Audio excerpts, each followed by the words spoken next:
Hello ಸ್ನೇಹಿತರೆ, Kannada machine food ಚಾನಲ್ಗೆ ನಿಮಗೆಲ್ಲರಿಗೂ ಸ್ವಾಗತ. ಇವತ್ತು ನಾನು ತುಂಬ ಕತೆ ಹೇಳ್ತೇನೆ. ಮುಂಚೆ ಕೂಡ ಇದೇ ಥರ ನಾನು ತುಂಬ ಕತೆ ಹೇಳಿದ್ದೆ. ಹಾರರ್ ಪಾಡ್ಕಾಸ್ಟ್ ಅಂತ ಮಾಡಿ ತುಂಬ ಕತೆನ ನಿಮ್ಮೊಟ್ಟಿಗೆ ಶೇರ್ ಮಾಡಿದ್ದೆ. ಇವತ್ತು ಕೂಡ ಅಂಥದ್ದೇ ಕತೆಗಳನ್ನ ನಿಮ್ಮೊಟ್ಟಿಗೆ ಶೇರ್ ಮಾಡ್ತೇನೆ. ಆದರೆ ಇದು ಪರ್ಟಿಕ್ಯುಲರ್ ಆಗಿ ಒಂದು ಪ್ರಾಣಿ ಮೇಲೆ. ಆ ಪ್ರಾಣಿ ಹೆಸರು ವೇರ್ವುಲ್ಫ್ ಅಂತ. ನೀವು ಕೇಳಿರ್ಬೋದು, ಒಬ್ಬ ಮನುಷ್ಯ ಪ್ರಾಣಿಯಾಗಿ ರೂಪ ತಾಳಿ ಮನುಷ್ಯರನ್ನು ಕೊಲ್ತಾನಂತ. ಸೊ ಅದೇ ಒಂದು ಬೇಸ್ ಮಾಡಿಕೊಂಡು ಈ ಕತೆ ಎಲ್ಲ ಹುಡ್ಕೊಂಡಿದೆ. ನೆಟ್ಟಲ್ಲಿ ಸರ್ಚ್ ಮಾಡಿದರೆ ನಿಮ್ಗೆ ಕೂಡ ಸಿಗುತ್ತೆ ಆ ಕತೆಗಳು. ಸೊ ನಾನು ಕೂಡ ಒಂದಿನ ಹೋಗಿ ಸರ್ಚ್ ಮಾಡಿ ಎಲ್ಲವನ್ನ ಓದ್ಕೊಂಡು ಬಂದು ನಿಮ್ಮೊಟ್ಟಿಗೆ ಶೇರ್ ಮಾಡ್ತಿದ್ದೇನೆ. ಅದಕ್ಕಿಂತ ಮೊದಲು ಈ ಪ್ರಾಣಿ ಬಗ್ಗೆ ಹೇಳಬೇಕಂದ್ರೆ, ಇದೊಂದು ನರಭಕ್ಷಕ ಅಂತ ಹೇಳ್ಬೋದು. ಇದು ಜಾಸ್ತಿಯಾಗಿ ಕಾಡಲ್ಲಿ ಕಂಡುಬರುತ್ತೆ ಆ್ಯಂಡ್ ಅದು ಆವಾಗ ಸಿಡಿ ಕೂಡ ಬರುತ್ತೆ ಅಂತ ಜನಗಳು ಹೇಳ್ತಾರೆ. ಅಂತ ಸುಮಾರು ಘಟನೆಗಳು ಇಲ್ಲಾಗಿದೆ. ಸೊ ಆ ಎಲ್ಲ ಘಟನೆಗಳನ್ನ ನಾನಿವತ್ತು ನಿಮ್ಮೊಟ್ಟಿಗೆ ಶೇರ್ ಮಾಡ್ತೇನೆ. ಅಂದರೆ ಒಂದು 3-4 ಕತೆ ಇರ್ಬೋದು ಈ ವಿಡಿಯೋದಲ್ಲಿ. ಒಂದೊಂದು ಕತೆ ಕೂಡ ಸಾಕತ್ತಾಗಿದೆ. ಸೊ ಅದಕ್ಕಿಂತ ಮೊದಲು ಒಂದು ಸಣ್ಣ ಮಾಹಿತಿ ಇದೆ. ಇದೇನು ಹೊಸ ಮಾಹಿತಿ ಅಲ್ಲ, ಹಳೆ ಮಾಹಿತಿನೇ, ಸಬ್ಸ್ಕ್ರಿಪ್ಷನ್ ಬಗ್ಗೆ. ಸೊ ನೀವೆಲ್ಲ ಈಗ ನನಗೋಸ್ಕರ ಒಂದು ಕೆಲಸ ಮಾಡಬೇಕು. ನೀವು ಎಲ್ಲೇ ನೋಡ್ತೀರಿ, ನಿಮ್ಮ ಅಕ್ಕಪಕ್ಕದಲ್ಲಿ ಯಾರೇ ಇದ್ರೂ ಕೂಡ ಅವನ್ನ ಒಂದು ಕಡೆಗೆ ಕರೆದು ನನ್ನ ಚಾನಲ್ ಬಗ್ಗೆ ಮಾಹಿತಿ ನೀಡಿ ಸಬ್ಸ್ಕ್ರೈಬ್ ಮಾಡ್ಕೊಳ್ಳೋಕೆ ಮಾಡಿ. ಸೊ ನೀವೆಲ್ಲ ಅಟ್ಲೀಸ್ಟ್ ಒಬ್ಬರ ಹತ್ರ ಹೋಗಿ ಹೀಗೆ ಮಾಡಿದರೆ ನನಗೆ ತುಂಬ ಹೆಲ್ಪ್ ಆಗುತ್ತೆ. ಲೈಕ್ 1 ಲ್ಯಾಕ್ ತುಂಬ ಈಸಿಯಾಗಿ ಕ್ರಾಸ್ ಮಾಡ್ಬೋದು. ಸೊ ಈ ಕತೆ ಕೇಳೋಕ್ಕಿಂತ ಮೊದಲು ನಿಮ್ಮ ಅಕ್ಕಪಕ್ಕದಲ್ಲಿ ಯಾರೇ ಇದ್ರೂ ಕೂಡ ಅವ್ರ ಹತ್ರ ಹೋಗಿ ಅವರ ಮೊಬೈಲ್ ಮೂಲಕ ನನ್ನ ಚಾನಲ್ನ ಓಪನ್ ಮಾಡಿ ಸಬ್ಸ್ಕ್ರೈಬ್ ಮಾಡ್ಲಿಕ್ಕೆ ಹೇಳಿ. ಸೊ ಇದನ್ನ ರಿಕ್ವೆಸ್ಟ್. ಸೊ ಮಾಡ್ತಿರಲ್ಲ ಅಂತ ನಾನು ಹೋಪಲ್ಲಿ ಕಾಯ್ತಿರ್ತೇನೆ. ಸೊ ಹಾಗಾದರೆ ಹೆಚ್ಚಿನ ಟೈಮ್ ವೇಸ್ಟ್ ಮಾಡದೆ ಸೀದಾ ಈ ಕತೆಗಡೆ ಹೋಗೋಣ. ಸೊ ಇವಾಗ ಮೊದಲೇ ಕತೆ. ಈ ಕತೆ ಹೆಸರು ಟ್ರಾವೆಲರ್ ಅಂತ. ಯಾಕಂದ್ರೆ ರಾತ್ರಿ ವೇಳೆ ಟ್ರಾವೆಲ್ ಮಾಡ್ತಿದ್ದ ಒಬ್ಬ ಪ್ರಾಣಿಕ ಲೈಫಲ್ಲಿ ಆದಂತ ಸತ್ಯ ಘಟನೆ ಇದು. ಅವನ ಹೆಸರೇನು, ಏನ್ ಕತೆ ಅಂತ ಏನು ಕೂಡ ಥಿಂಕ್ ಮಾಡದೆ ಜಸ್ಟ್ ಒಂದು ಈ ಕತೆನ ಎಂಜಾಯ್ ಮಾಡ್ತಾ ಹೋಗಿ. ಅಂದಾಗೆ ಈ ಕತೆ ಕೂಡ ವೇರ್ವುಲ್ಫ್ ಬಗ್ಗೆ. ಈ ಕತೆ ಮಿಡ್ಲಲ್ಲಿ ಆ ಒಂದು ಪ್ರಾಣಿ ಬಂದೋಗುತ್ತೆ. ವೇಟ್ ಮಾಡ್ತೀರಿ ಯಾವಾಗ ಬರುತ್ತೆ, ಹೇಗೆ ಬರುತ್ತೆ ಅಂತ. ಈ ಕತೆ ನಾಯಕನ ಹೆಸರು ರೋಹಿತ್ ಅಂತ. ರಿಯಲ್ ಆಗಿ ರೋಹಿತ್ ಅಲ್ಲ, ಇದು ನಾನೊಂದು ಇಟ್ಟಂತ ಒಂದು ಕಾಲ್ಪನಿಕ ನೇಮ್ ಅಷ್ಟೇ. ಈ ಕತೆ ಆಗಿದ್ದು ಜರ್ಮನಿಯ ಒಂದು ಪ್ಲೇಸಲ್ಲಿ. ಅದೊಂದು ನಿಗೂಢವಾದ ಪ್ಲೇಸ್ ಅಂತ ಹೇಳ್ಬೋದು. ರೋಹಿತ್ ಜರ್ಮನಿಯ ಮೇನ್ ಸಿಟಿಯಿಂದ ಆ ಒಂದು ಊರಿಗೆ ಶಿಫ್ಟ್ ಆಗಿದ್ದ. ಯಾಕಂದರೆ ಅವನಿಗೆ ಅಲ್ಲಿ ಕೆಲಸ ಇದ್ದಿದ್ದರಿಂದ ಅವನು ಅದೇ ಕೂಡಲೇ ಅಲ್ಲೊಂದು ಮನೆ ನೋಡಿ ಅಲ್ಲಿಗೆ ಶಿಫ್ಟ್ ಆಗಿದ್ದ. ಅವನಿಗೆ ಅಲ್ಲಿನ ರೋಡ್ ಆಗಲಿ ಮನೆ ಆಗಲಿ ಯಾವುದು ಕೂಡ ಕರೆಕ್ಟಾಗಿ ಗೊತ್ತಿರೋದಿಲ್ಲ. ಅವನು ಆ ಊರಿಗೆ ಹೊಸದಾಗಿದ್ದ. ಹೀಗಿರುವಾಗ ಒಂದಿನ ಅವನು ಕೆಲಸ ಮುಗಿಸಿ ಮನೆಗೆ ಹೋಗುವಾಗ ತುಂಬ ಲೇಟಾಗಿ ಹೋಗಿತ್ತು. ಅಂದರೆ ಆಫ್ಕೋರ್ಸ್ ಆಗಿ 11 ಗಂಟೆ ಮೇಲೇನೆ ಆಗಿತ್ತು. ಅವನಿಗೆ ಆ್ಯಕ್ಚುಲಿ ಮನೆಗೆ ಬೇಗ ರೀಚ್ ಆಗಬೇಕಿತ್ತು. ಆದರೆ ಯಾವ ರೋಡು ಏನಂತ ಅವನಿಗೆ ಕನ್ಫ್ಯೂಸ್ ಆಗಿಬಿಟ್ಟಿತ್ತು. ಸೊ ಏನು ಮಾಡೋದಂತ ಅವನು ಒಂದು ರೋಡ್ನ ಚೂಸ್ ಮಾಡಿ ರ್ಯಾಂಡಮ್ ಆಗಿ ಅದರಲ್ಲಿ ಹೋಗಲಿಕ್ಕೆ ಸ್ಟಾರ್ಟ್ ಮಾಡ್ತಾನೆ. ಆದರೆ ಪಾಪ ಅವನಿಗೆ ಆ ರೋಡ್ನ ಇಷ್ಟೇ ಗೊತ್ತಿರೋದಿಲ್ಲ. ಯಾಕಂದರೆ ರೋಡ್ನ ಪಕ್ಕದಲ್ಲಿ ಒಂದು ಫಲಕ ಆಗಿರ್ತಾರೆ, ಈ ರೋಡ್ ಅಪಾಯ ಇದೆ, ಇಲ್ಲಿ ನರಭಕ್ಷರ ಕಾಟ ಇದೆ, ರಾತ್ರಿ ಹೊತ್ತಲ್ಲಿ ಇಲ್ಲಿ ತಿರುಗುವುದು ಅಪಾಯ ಅಂತ. ಪಾಪ ರೋಹಿತ್ಗೆ ಆ ಬೋರ್ಡ್ ತೋರ್ದಿರೋ ಕಾರಣ ಅವನು ಅದನ್ನ ನೋಡದೆ ಸೀದಾ ಆ ದಾರಿಲಿ ಪ್ರಯಾಣವನ್ನ ಸ್ಟಾರ್ಟ್ ಮಾಡಿಬಿಟ್ಟಿದ್ದ. ಲೈಕ್ ಅಪಾಯ ಅನ್ನೋದು ಅವನಿಗೆ ಹೊಂಚು ಆಗ್ತಾ ಕಾಯ್ತಿತ್ತು. ಹೀಗೆ ಅವನ ಗಾಡಿ ಆ ರೋಡಲ್ಲಿ ಮೃದುವಾಗಿ ಸಾಗ್ತಾ ಹೋಗ್ತಿತ್ತು. ಹೀಗಿರುವಾಗ ಒಂದು ಸ್ವಲ್ಪ ಹೊತ್ತಿನ ನಂತರ ಅವನ ರಸ್ತೆ ಮಧ್ಯೆ ಅವನು ಹೋಗೋ ದಾರಿಲಿ ಏನೋ ಪಾಸಾದಾಗೆ ಭಾಸವಾಗಿ ಅವನ ಗಾಡಿಗೆ ಡಿಕ್ಕಿ ಹೊಡೆದಾಗೆ ದಬ್ಬ ಅಂತ ಶಬ್ದ ಆಗುತ್ತೆ. ಇವನಿಗೆ ತುಂಬ ಭಯ ಆಗುತ್ತೆ. ಈ ರಾತ್ರಿ ಹೊತ್ತಲ್ಲಿ ಯಾರಿರ್ಬೋದು, ವ್ಯಕ್ತಿಗೇನಾದರೂ ಆಕ್ಸಿಡೆಂಟ್ ಆಗಿರ್ಬೋದಂತ ಸೀದಾ ಹೋಗಿ ಚೆಕ್ ಮಾಡ್ತಾನೆ. ನೋಡಿದ್ರಲ್ಲಿ ಯಾರೂ ಕೂಡ ಇದ್ದಿರೋದಿಲ್ಲ. ಇಡೀ ರಸ್ತೆ ಖಾಲಿಯಾಗಿತ್ತು. ಏನೋ ಭ್ರಮೆ ಇರಬೇಕಂತ ಸುಮ್ಮನಾಗಿ ಬರುವಾಗ ಅವನ ಗಮನ ಡಿಕ್ಕಿ ಮೇಲೆ ಹೋಗ್ತದೆ. ನೋಡಿದರೆ ಡಿಕ್ಕಿ ಪೂರ್ತಿ ರಕ್ತದಿಂದ ತುಂಬೋಗಿತ್ತು. ಅಂದರೆ ಗ್ಯಾರಂಟಿಯಾಗಿ ಆಕ್ಸಿಡೆಂಟ್ ಆಗಿದೆ. ಆದರೆ ವ್ಯಕ್ತಿ ಎಲ್ಲೂ ಕೂಡ ಇಲ್ಲ. ವ್ಯಕ್ತಿಗಾಗಿದೆಯಾ ಇಲ್ಲ ಯಾವುದಾದ್ರೂ ಪ್ರಾಣಿಗಾಗಿದೆಯಾ ಅಂತ ಅವನು ಥಿಂಕ್ ಮಾಡೋಕೆ ಶುರು ಮಾಡ್ತಾನೆ. ಸ್ವಲ್ಪ ಮುಂದೆ ಹೋಗಿ ನೋಡಿದಾಗ ಅಲ್ಲಿ ರಕ್ತದ ಕಲೆ ಇದ್ದಿರುತ್ತೆ. ಲೈಕ್ ಅದು ತುಂಬ ದೂರದವರೆಗೆ ಹೋದಾಗೆ ಅವನಿಗೆ ತೋರ್ತಿತ್ತು. ಸೊ ಈ ರಕ್ತದ ಕಲೆಯನ್ನು ಫಾಲೋ ಮಾಡಿದರೆ ಏನಾದರೂ ಗೊತ್ತಾಗ್ಬೋದಂತ ಅವನು ಅದರ ಜಾಡನ್ನು ಹಿಂಬಾಲಿಸ್ತಾ ಸೀದಾ ಹೋಗ್ತಾನೆ. ಕೊನೆಗೂ ಆ ರಕ್ತದ ಕಲೆ ಕಾಡಿನ ಮಧ್ಯೆ ದೊಡ್ಡದಾಗಿರುವ ಒಂದು ಕಟ್ಟಿಗೆ ಮನೆ ಕಡೆ ಎಂಡ್ ಆಗುತ್ತೆ. ಇವನಂದ್ಕೋತಾನೆ, ಮೋಸ್ಟ್ಲಿ ಈ ಮನೆಯಲ್ಲಿರೋ ವ್ಯಕ್ತಿಗೆ ನಾನು ಆಕ್ಸಿಡೆಂಟ್ ಮಾಡಿದ್ದೇನೆ, ಇದೇ ಕೊಳ್ಳಿ ಹೋಗಿ ಕ್ಷಮೆ ಕೇಳುವಂತ ಅವನು ಡೋರ್ ಹತ್ತಿರ ಹೋಗ್ತಾನೆ. ನೋಡಿದ್ರೆ ಅಲ್ಲೊಬ್ಬ ಮಹಿಳೆ ತನ್ನ ಗಂಡನಿಗೆ ಅಲ್ಲಿ ಯಾರಿಗೇನೋ ಗೊತ್ತಿಲ್ಲ ಅವನಿಗೆ ಕಾಲಿಗಾಗಿರುವ ಗಾಯನ ಟೇಪ್ ಮಾಡ್ತಿರ್ತಾಳೆ. ಲೈಕ್ ಆ ವ್ಯಕ್ತಿಯ ಕಾಲಿಗೆ ಗಾಯ ಆಗಿತ್ತು. ಇವನಿಗೆ ಗೊತ್ತಾಗುತ್ತೆ ಇದು ಅದೇ ವ್ಯಕ್ತಿ ಅಂತ. ಸೊ ಇವನು ಸೀದಾ ಹತ್ತಿರ ಹೋಗ್ತಾನೆ. ನೋಡಿದ್ರೆ ಅದು ವ್ಯಕ್ತಿಯಾಗಿರಲಿಲ್ಲ, ಅದೊಂದು ಭಯಾನಕವಾದ ಪ್ರಾಣಿಯಾಗಿತ್ತು. ಯಾಕಂದ್ರೆ ಆ ವ್ಯಕ್ತಿಗೆ ಬಾಲ ಇತ್ತು, ಅದಲ್ಲದೆ ಅವನ ಮೈ ತುಂಬ ರೋಮದಿಂದ ಕೂಡಿತ್ತು ಕೂಡ. ಇವನಿಗೆ ಅದನ್ನ ನೋಡಿ ತುಂಬಾ ಕನ್ಫ್ಯೂಸ್ ಆಗುತ್ತೆ. ಲೈಕ್ ಇಲ್ಲೇನು ಅಪಾಯ ಇದೆ, ಇಲ್ಲಿದ್ರೆ ನನಗೇನೆ ಅಪಾಯ ಅಂತ. ಅದೇ ಕೂಡಲೇ ಕಾರ್ ತೆಗೆದು ಸೀದಾ ಮನೆಗೆ ಹೋಗ್ತಾನೆ. ಆದರೆ ಅವನ ಯಾವುದೊಂದು ಯೋಚನೆ ತುಂಬಾನೇ ಕಾಡ್ತಿತ್ತು. ಏನಿರ್ಬೋದಂತ, ಲೈಕ್ ಏನೋ ಮಿಸ್ಟ್ರಿ ಇದೆ ಅಂತ ಅವನು ಅದೇ ಕೂಡಲೇ ಹೋಗಿ ಪೊಲೀಸರಿಗೆ ಇನ್ಫಾರ್ಮ್ ಮಾಡಿ ಇಡೀ ಪೊಲೀಸರ ಗುಂಪನ್ನ ಆ ಮನೆ ಹತ್ರ ಕರ್ಕೊಂಡು ಹೋಗ್ತಾನೆ. ಅಲ್ಲಿದ್ದ ಆ ದಂಪತಿಗಳಿಂದ ಕೊನೆಗೊಂದು ಬೆಚ್ಚಿ ಬಿಳಿಸೋ ಗೊತ್ತಾಗುತ್ತೆ. ಅದೇನಪ್ಪ ಅಂದ್ರೆ ಆ ವ್ಯಕ್ತಿಯೊಬ್ಬ ಸ್ಪೇಸ್ ಶಿಫ್ಟರ್ ಆಗಿದ್ದ. ಅಂದರೆ ಅವನು ಆವಾಗ ಅಂದರೆ ಅಮಾವಾಸ್ಯೆ ಹುಣ್ಣಿಮೆ ಟೈಮಲ್ಲಿ ಒಂದು ನರಭಕ್ಷಕ ಪ್ರಾಣಿ ಅಂದರೆ ವೇರ್ವುಲ್ಫ್ ಆಗಿ ಬದಲಾಗ್ತಿದ್ದ. ಹಾಗೆ ಬದಲಾಗುವುದಲ್ಲದೆ ರೋಡಲ್ಲಿ ಹೋಗ್ತಿದ್ದ ಎಲ್ಲ ಜನರನ್ನ ಕೊಂದಾಕಿ ಮನೆ ತಗೊಂಡೋಗಿ ಸಂಗ್ರಹ ಮಾಡ್ತಿದ್ದ. ಅದಕ್ಕೆ ಅವನ ವೈಫ್ ಕೂಡ ಸಪೋರ್ಟ್ ಮಾಡ್ತಿದ್ಲು.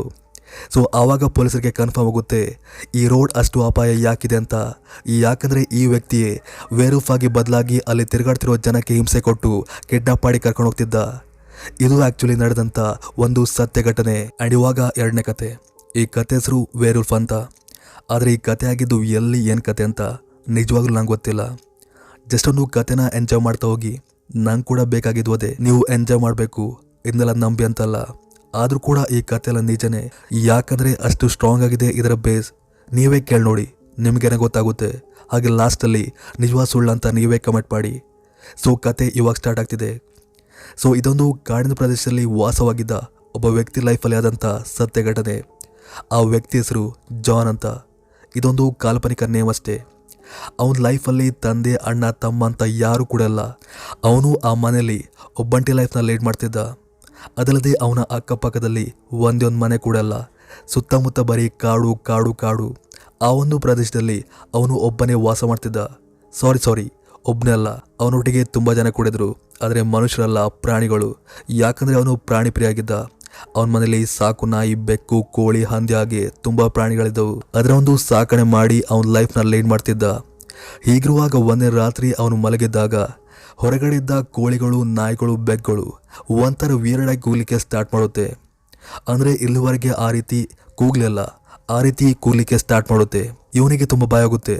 ಅದು ಇಷ್ಟೊತ್ತಲ್ಲಿ ಈ ರೀತಿ ಕೂಗ್ತಿದೆ ಅಂದರೆ ಏನೋ ಅಪಾಯ ಆಗಿರ್ಬೇಕಂತ ಅವನು ಸೀದಾ ಹೊರ ಬರ್ತಾನೆ. ನೋಡಿದ್ರಲ್ಲಿ ಎಲ್ಲ ಕೂಡ ನಾರ್ಮಲ್ ಆಗಿತ್ತು. ಆದರೆ ನಾಯಿಗಳು ಮಾತ್ರ ಮನೆ ಮುಂದಿರೋ ಕಾಡಿನ ಕಡೆ ನೋಡ್ತಾ ಒಂದೇ ಸಮನೆ ಬೊಗಳ್ತಿದ್ದವು. ಇವನಿಗೆ ಡೌಟ್ ಆಗುತ್ತೆ, ಯಾಕಂದರೆ ನಾಯಿಗಳು ಹಾಗೆಲ್ಲ ಬೊಗಳೋದಿಲ್ಲ. ಒಂದೇ ದೆವ್ವ ನೋಡಿದರೆ ಇಲ್ಲ ಬೇರೆ ನೋಡಿದರೆ ಮಾತ್ರ ಬೊಗಳೋದು.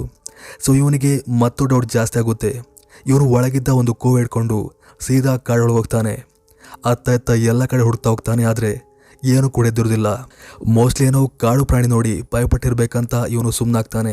ಹಾಗೆ ಅದ್ರ ಬಗ್ಗೆ ಚೂರು ಕೂಡ ಗಮನ ಕೊಡದೆ ಸೀದಾ ಹೋಗಿ ಮಲ್ಕೋತಾನೆ. ಆದರೆ ಬೆಳಗ್ಗೆದ್ದು ಚೆಕ್ ಮಾಡಿದಾಗ ಮಾತ್ರ ಅವನಿಗೊಂದು ಆಘಾತ ಕಾದಿತ್ತು. ಯಾಕಂದರೆ ಮನೆ ಮುಂದಿದ್ದ ಅಷ್ಟು ನಾಯಿಗಳು ಸತ್ತು ಬಿದ್ದಿದ್ದವು. ಅದಲ್ಲದೆ ಕೋಳಿಗಳು ಕೂಡ ಕಾಣಾಗಿದ್ದವು. ಸ್ವಲ್ಪ ದೂರ ಹೋಗಿ ನೋಡಿದಾಗ ಅಲ್ಲಿ ಹಂದಿ ಹಾಗೆ ಇನ್ನಿತರ ಪ್ರಾಣಿಗಳು ಸತ್ತು ಬಿದ್ದಿದ್ದವು. ಒಂದು ಲೆಕ್ಕದಲ್ಲಿ ಹೇಳಬೇಕಂದ್ರೆ ಅವ್ರ ಮನೇಲಿದ್ದ ಎಲ್ಲ ಪ್ರಾಣಿಗಳು ಕೂಡ ಸತ್ತೋಗ್ಬಿಟ್ಟಿದ್ದವು. ಅದನ್ನ ನೋಡಿ ಅವನಿಗೆ ತುಂಬಾನೇ ಬೇಜಾರಾಗುತ್ತೆ. ಯಾಕಂದರೆ ಅವನೊಟ್ಟಿಗಿದ್ದು ಆ ಪ್ರಾಣಿಗಳು ಮಾತ್ರ. ಇವಾಗ ಅವುಗಳು ಕೂಡ ಸತ್ತೋಗಿವೆ. ಏನು ಮಾಡೋದಂತ ಅವರು ಒಂದೇ ಸಮನೆ ಕೂಗ್ಲಿಕ್ಕೆ ಸ್ಟಾರ್ಟ್ ಮಾಡ್ತಾನೆ. ಸೊ ಅವನೊಂದು ನಿರ್ಧಾರ ಮಾಡ್ತಾನೆ, ನನ್ನ ಪ್ರಾಣಿಗಳ ಸಾವಿಗೆ ಕಾರಣವಾದ ಯಾರಾದರೂ ಕೂಡ ನಾನು ಅವ್ರನ್ನ ಬಿಡಲ್ಲ ಅಂತ. ಸೊ ಅವನು ಆ ರಾತ್ರಿ ಮನೆ ಸುತ್ತಮುತ್ತ ಎಲ್ಲ ಕಡೆ ಕೂಡ ಕ್ಯಾಮರಾಗಳನ್ನ ಫಿಕ್ಸ್ ಮಾಡ್ತಾನೆ. ಯಾಕಂದರೆ ಆ ಘಟನೆ ಆಗಿದ್ದು ರಾತ್ರಿ ಹೊತ್ತಲ್ಲಿ. ಸೊ ಆ ಕಳ್ಳ ಕಿಲ್ಲರ್ ಯಾರೇ ಆಗಲಿ ರಾತ್ರಿ ಹೊತ್ತಲ್ಲಿ ಮತ್ತೆ ಬರ್ಬೋದು, ನಾನು ಕಾಯಬೇಕಂತ ಅವನು ಎಲ್ಲ ಕಡೆ ಕ್ಯಾಮ್ರಾಗಳನ್ನ ಫಿಕ್ಸ್ ಮಾಡ್ತಾ ರಾತ್ರಿ ಹೊತ್ತಲ್ಲಿ ಕಾಯ್ತಾ ಕೂರ್ತಾನೆ. ಆದರೆ ರಾತ್ರಿ ಎಷ್ಟೇ ಹೊತ್ತಾದರೂ ಕೂಡ ಆ ಕಳ್ಳನ ಸುಳಿಯೋದಿರೋದಿಲ್ಲ. ಮೋಸ್ಟ್ಲಿ ಇವತ್ತು ಬರ್ದಿರ್ಬೋದು, ನಾಳೆ ನಾಡಿದ್ದು ಬರ್ಬೋದಂತ ಅವನು ಸುಮ್ಮನಾಗ್ತಾನೆ. ಹಾಗೆ ಅದರ ನೆಕ್ಸ್ಟ್ ಡೇ ಕ್ಯಾಮ್ರಾಗಳನ್ನ ಚೆಕ್ ಮಾಡ್ತಾನೆ. ಹಾಗೆ ಚೆಕ್ ಮಾಡಿದಾಗ ಅವನಿಗೆ ಅಲ್ಲೊಂದು ಬೆಚ್ಚಿ ಬೀಳೋ ವಿಷಯ ಗೊತ್ತಾಗುತ್ತೆ. ಯಾಕಂದರೆ ಆ ಕ್ಯಾಮರಾದಲ್ಲಿ ಒಂದು ಪ್ರಾಣಿ ಸೆರೆಯಾಗಿತ್ತು. ಅದಲ್ಲದೆ ಆ ಪ್ರಾಣಿ ಬೇರೆ ಯಾವುದೂ ಅಲ್ಲ, ಅದೊಂದು ಮನುಷ್ಯ ರೂಪದಿಂದ ವೇರ್ವುಲ್ಫ್ ಆಗಿ ಬದಲಾಗಿದ್ದ ಒಂದು ನರಭಕ್ಷಕ ಆಗಿತ್ತು. ಆವಾಗ ಅವನಿಗೆ ಕನ್ಫರ್ಮ್ ಆಗುತ್ತೆ, ಈ ಕಾಡಲ್ಲಿ ಆ ನರಭಕ್ಷನ ಕಾಟ ಇದೆ. ಸೊ ಇನ್ನೂ ಇಲ್ಲೇ ಇದ್ರೆ ನನಗೇನೆ ಅಪಾಯ ಅಂತ ಅವನು ಅದೇ ಕೂಡಲೇ ಆ ಮನೆ ಖಾಲಿ ಮಾಡಿ ಬೇರೆ ಕಡೆ ಶಿಫ್ಟ್ ಆಗ್ತಾನೆ. ಇದು ಆ್ಯಕ್ಚುಲಿ ಆದಂಥ ಒಂದು ಸತ್ಯ ಘಟನೆ. ಇವಾಗ ಮೂರನೇ ಕತೆ. ಈ ಕತೆ ಆಗಿದ್ದು ಫಾರಿನಲ್ಲಿ. ಈ ಕತೆ ನೈಜ. ಯಾಕಂದರೆ ಇದು ನನಗೆ ನೆಟ್ಟಲ್ಲಿ ಸಿಕ್ಕಿದ್ದು. ನೀವು ಕೂಡ ಆ ಕತೆಗಳನ್ನ ಓದ್ಬೋದು. ಸೊ ಈಗಲೇ ಹೋಗಿ ಕತೆಗಳನ್ನ ಓದಿ. ವೇರ್ವುಲ್ಫ್ ರಿಯಲ್ ಸ್ಟೋರೀಸ್ ಅಂತ ಸರ್ಚ್ ಹಾಕಿ ನಿಮಗೆ ಆರಾಮ್ಸೆ ಆ ಕತೆಗಳು ಸಿಗುತ್ತೆ. ಸೊ ಇನ್ನು ಈ ಕತೆಗಳೇ ಬಂದರೆ ಇವನ್ ಈ ಕತೆ ಕೂಡ ಆ ಪ್ರಾಣಿ ಮೇಲೆ ಆಧಾರಿತವಾಗಿ ಮೂಡಿ ಬಂದಿದೆ. ಬೆಟ್ಟ ನೀವು ಈ ಕತೆಗಳನ್ನ ರಾತ್ರಿ ಹೊತ್ತಲ್ಲೇ ಕೇಳಬೇಕು, ಆವಾಗಲೇ ಥ್ರಿಲ್ ಜಾಸ್ತಿ. ಸೊ ಕತೆ ಇವಾಗ ಸ್ಟಾರ್ಟ್ ಆಗ್ತಿದೆ. ಈ ಕತೆ ಹೆಸರು ಮರ್ಡರ್ ಅಂತ. ಅದೇಗೆ ಮರ್ಡರ್ ಆಗುತ್ತೆ ಏನ್ ಕತೆ ಅಂತ ನೀವೇ ನೋಡ್ತಾ ಹೋಗಿ. ಈ ಕತೆ ಆಗಿದ್ದು ರೋಸ್ವಿಲ್ ಹೆಸರಿನ ಒಂದು ಕಾಲೋನಿಯಲ್ಲಿ. ಆ ಕಾಲೋನಿಯಲ್ಲಿ ಸುಮಾರು 10 ಮನೆ ಇದೆ. ಅಲ್ಲಿದ್ದ ಎಲ್ಲ ಮನೆಯರು ಕೂಡ ಒಬ್ಬೊಬ್ಬರ ಪರಿಚಯ ಇದೆ. ಅಂದ್ರೆ ಒಬ್ರು ಎಲ್ಲಿ ಹೋಗ್ತಾರೆ, ಏನ್ ಮಾಡ್ತಾರೆ, ಏನ್ ಕತೆ ಅಂತ ಅಲ್ಲಿದ್ದ ಎಲ್ಲರಿಗೂ ಕೂಡ ಗೊತ್ತಾಗುತ್ತೆ. ಸೊ ಹೀಗಿರುವಾಗ ಒಂದಿನ ಆ ಕಾಲೋನಿಯಲ್ಲಿ ವಾಸವಾಗಿದ್ದ ಒಂದ್ ಮನೆಯಲ್ಲಿರೋ 2 ಮಕ್ಕಳು ರಾತ್ರಿ ವೇಳೆ ಮೇಲೆ ಆಟಿಕಲ್ಲಿ ಕೂತು ಆಡ್ತಿರ್ತಾರೆ. ಆವಾಗ ಬೇರೆ ಜೋರಾಗಿ ಮಳೆ ಬರ್ತಿರುತ್ತೆ. ಹೀಗೆ ಬಾಲ್ ಅಲ್ಲಿ ಆಡ್ತಿರುವಾಗ ಆ ಬಾಲ್ ಆಟಿಕ್ ನ ವಿಂಡೋಯಿಂದ ಕೆಳಗೆ ಬಿದ್ದ್ಬಿಡುತ್ತೆ. ನೋಡಿದ್ರೆ ಆ ಬಾಲ್ ಅವರ ಮನೆಯಿಂದ ಪಕ್ಕದಲ್ಲಿದ್ದ ಮತ್ತೊಂದು ಖಾಲಿ ಜಾಗದಲ್ಲಿ ಬಿದ್ದ್ಬಿಡುತ್ತೆ. ಇವರು ವಿಂಡೋ ಪಕ್ಕದ ನಿಂತ್ಕೊಂಡು ನೋಡ್ತಿರ್ತಾರೆ, ಏನ್ ಮಾಡೋದಪ್ಪ, ಹೇಗೆ ತೆಗುದಂತ. ಯಾಕಂದ್ರೆ ಹೊರಗೆ ಹೋಗೋಗಿಲ್ಲ ಅವರಿಗೆ, ನೈಟ್ ಬೇರೆ ಆಗಿದೆ. ಏನ್ ಮಾಡೋದಂತ ಅವರು ಆ ಬಾಲ್ನ ನೋಡ್ತಾ ಕೂತಿರ್ತಾರೆ. ಹಾಗಿರುವಾಗ ಆ ಜಾಗಕ್ಕೆ ಒಬ್ಬ ವ್ಯಕ್ತಿ ಬೈಕ್ ಮೂಲಕ ಬರ್ತಾನೆ. ನೋಡಿದ್ರೆ ಅವನು ತುಂಬಾ ಗಾಬರಿಲಿದ್ದಾಗೆ ಅವರಿಗೆ ಭಾಸ ಹೋಗುತ್ತೆ. ಬಂದವನೇ ತನ್ನ ಹಿಂದೆ ಇದ್ದ ಒಂದು ಬ್ಯಾಗ್ ಅನ್ನು ತೆಗೆದು ಡಿಗ್ ಮಾಡೋಕೆ ಸ್ಟಾರ್ಟ್ ಮಾಡ್ತಾನೆ. ಹಾಗೆ ಡಿಗ್ ಮಾಡಿ ಆದ ನಂತರ ಆ ಬ್ಯಾಗ್ ಅನ್ನ ಹೊಂಡದೊಳಗೆ ಹಾಕಿ ಅಲ್ಲಿಂದ ಹಿಂದೂ ಕೂಡ ನೋಡದೆ ವಾಪಸ್ ಹೊರಟೋಗ್ಬಿಡ್ತಾನೆ. ಇವರಿಗೆ ತುಂಬಾ ಭಯ ಆಗುತ್ತೆ, ಏನಾಗ್ತಿದೆ ಏನ್ ಕತೆ ಅಂತ. ಅವರು ಭಯದಲ್ಲಿ ಆ ಮಾತನ್ನ ಯಾರಟಿ ಕೂಡ ಹೇಳದೆ ಸುಮ್ಮನಾಗ್ತಾರೆ. ಹೀಗಿರುವಾಗ ಒಂದಿನ ಅಲ್ಲಿನ ಪೊಲೀಸನಿಗೆ ಒಬ್ಬ ವ್ಯಕ್ತಿಯಿಂದ ಕಾಲ್ ಬರುತ್ತೆ. ಆ ವ್ಯಕ್ತಿ ಹೇಳ್ತಾನೆ, ರೋಸ್ವಿಲ್ಲಾ ಕಾಲೋನಿಯಲ್ಲಿರೋ ಒಂದು ಮನೆಯಲ್ಲಿ ಮರ್ಡರ್ ಆಗಿದೆ. ಆಕ್ಚುಲಿ ಆ ಮನೆ ನಂದೆ, ಮರ್ಡರ್ ಆಗಿರೋದು ನನ್ನ ಹೆಂಡತಿದು, ಈ ಕೂಡಲೇ ಬನ್ನಿ ಅಂತ ಅವನು ಪೊಲೀಸರನ್ನ ಮನೆ ಕರೆಸ್ತಾನೆ. ಪೊಲೀಸರು ಅದೇ ಕೂಡಲೇ ಹೋಗಿ ಬಾಡಿನ ಚೆಕ್ ಮಾಡ್ತಾರೆ. ಅಲ್ಲಿ ಆ ವ್ಯಕ್ತಿ ಹೆಂಡತಿ ಬರ್ಬರವಾಗಿ ಕೊಲೆ ಆಗಿದ್ಲು. ಆ ಕೊಲೆ ಒಂಥರ ಮಿಸ್ಟೇಕ್ ಆಗಿತ್ತು. ಯಾಕಂದ್ರೆ ಚಾಕುವಿಂದಾಗ್ಲಿ ಚೋರಿಂದಾಗ್ಲಿ ಏನು ಕೂಡ ಕೊಲೆ ಆಗಿಲ್ಲ. ಆ ಕೊಲೆ ಆಗಿದ್ದು ಹರಿತದಿಂದ. ಯಾರೋ ವ್ಯಕ್ತಿ ತನ್ನ ಉಗ್ರಿಂದ ಅವಳಿಗೆ ಗಾಯ ಮಾಡಿ ಕೊಂದಾಗಿತ್ತು. ಹಾಗೆ ಆ ಕೊಲೆ ಮಾಡಿದ್ದು ಯಾವುದೋ ದೊಡ್ಡ ಪ್ರಾಣಿ ಅಂತ ಅವರಿಗೆ ಫೀಲ್ ಆಗುತ್ತೆ. ಯಾಕಂದ್ರೆ ಮೈ ಮೇಲೆ ಅಷ್ಟು ದೊಡ್ಡ ಉಗ್ರಿನ ಕಲೆ ಇತ್ತು. ಅದಲ್ಲದೆ ಮನೆ ತುಂಬಾ ಯಾವುದೋ ಪ್ರಾಣಿಯ ಹೆಜ್ಜೆ ಗುರುತಿದ್ದವು. ಪೊಲೀಸರಿಗೆ ಕನ್ಫರ್ಮ್ ಆಗುತ್ತೆ, ಇದು ಯಾವುದೋ ನರಭಕ್ಷಕ ವೇರ್ ಉಲ್ಫ್ನ ಕಾಟ. ಸಿಟಿಲಿ ಅದರ ಕಾಟ ಸ್ಟಾರ್ಟ್ ಆಗಿದೆ ಅಂತ ಎಲ್ಲ ಕಡೆ ಅಲರ್ಟ್ ಮಾಡ್ತಾ ಹೋಗ್ತಾರೆ. ಸೊ ಆವತ್ತಿಂದ ರಾತ್ರಿ ಹೊತ್ತಲ್ಲಿ ಆ ಕಾಲೋನಿಯಲ್ಲಿ ಯಾರು ಕೂಡ ಮನೆಯಿಂದ ಹೊರಬಾರ್ದಂತ ಘೋಷಣೆನ ಮಾಡಿಬಿಡ್ತಾರೆ. ಹೀಗೆ ಅದು ತುಂಬಾ ದಿನಗಳ ಕಾಲ ನಡೀತಾ ಹೋಗ್ತಿರುತ್ತೆ. ಹೀಗಿರುವಾಗ ಒಂದಿನ ಆ ದಿನ ಅಣ್ಣ ತಮ್ಮದಿರು ಆಟಿಕಲ್ಲಿ ಕೂತು ಕಂಡ ದೃಶ್ಯವನ್ನ ತನ್ನ ಮನೆಯವರೊಟ್ಟಿಗೆ ಶೇರ್ ಮಾಡ್ತಾನೆ. ಸೊ ಮನೆಯವರು ಅದೇ ಕೂಡಲೇ ಹೋಗಿ ಆ ಮ್ಯಾಟನ್ನ ಪೊಲೀಸರಿಗೆ ತಿಳಿಸ್ತಾರೆ.